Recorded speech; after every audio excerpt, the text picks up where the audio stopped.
Hi, we are Scrubs on FHIR, and we're presenting Improving Clinical Trial Recruitment through FHIR and Natural Language Processing.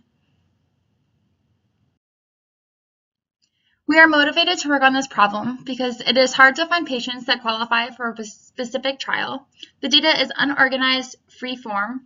There are large data sets, and there's often complicated inclusion and exclusion criteria. We also understand that there is a need for a fast way to find patients for trials so that new products can hit the market faster.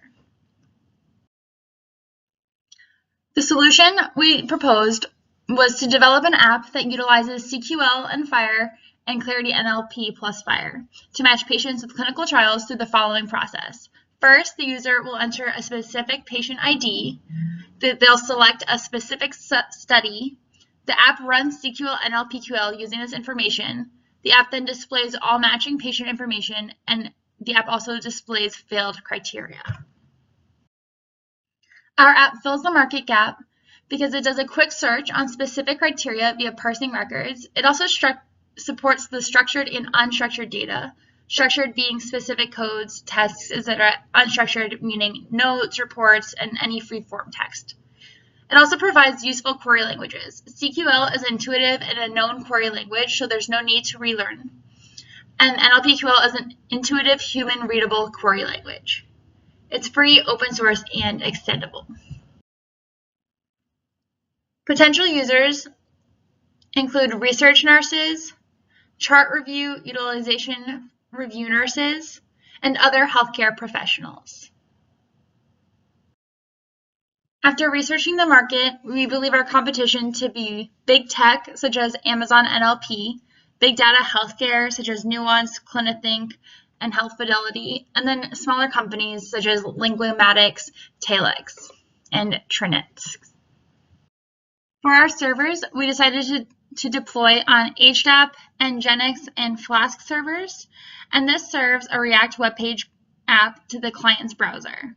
Most of the logic is in this React application. It makes two calls. One is to get patient data to the STU3 FHIR server. And second, it also makes queries to Clarity NLP as a service, which is the NLP functionality hosted in the cloud. In general, the flow usually goes that we search for patient data by the patient name, then get patient notes from FHIR server, send notes to Clarity for a specific trial, and Clarity matches using its NLP capabilities on certain inclusion and exclusion criteria. Once it's done, it'll turn that to the client's browser, and the client will be able to display whether a patient qualifies for a specific trial and the inclusion and exclusion criteria. We tried to go for a service-oriented architecture where all services were deployed to HDAP. Implementation is mainly on the client side, and most of our services are managed in the cloud. As for future plans, we would like to expand it to support more phenotypes, which would mean creating more NLPQL queries. The programmatic criterion of NLPQL, we need an automatic way to create these NLPQL queries. And then more data sources. Could we possibly add more patient and clinical data to Clarity? Would need further ingestion jobs to do that, though. We also want to be able to support both the patient by matching them to the trials and the trials by matching them to the patients. Here we have our final Gantt chart. As you can see, we have our initial deployment of the app completed since our last presentation. We've also completed the user manual and all of the instructions that go alongside our app. In the next slide, Sumit will provide a demonstration of our web app.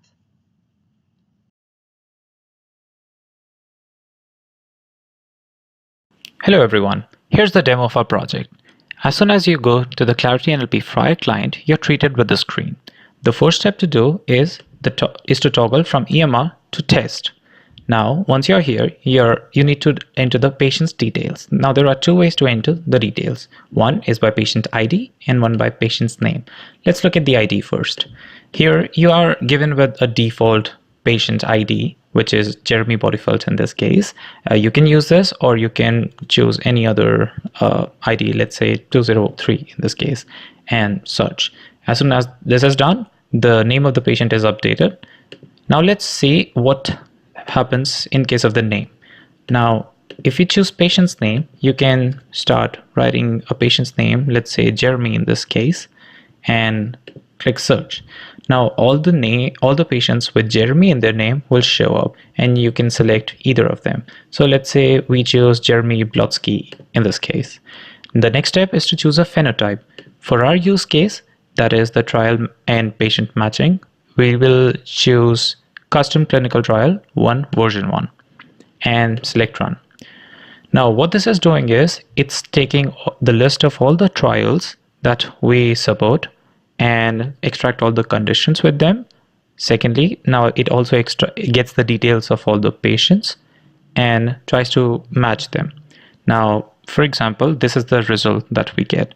This patient was accepted for these 2 trials and rejected for these 2 trials, and the result column shows that. The name of the clinical trial is linked to its website on the clinicaltrials.org for more details. And if the result is accepted, the inclusion column shows why this person was accepted for this particular trial. This is done by just extracting the sentence from the patient's data that matches the trial's data.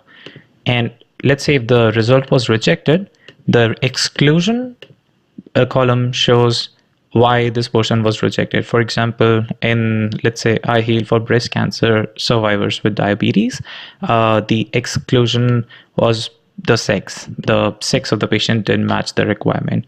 And in this case, the patient had a chronic disease, that is cancer, which was in one of the exclusion criterion for this trial. And finally, the contact column shows the person of contact and its details if you want to apply for that particular trial. Thank you.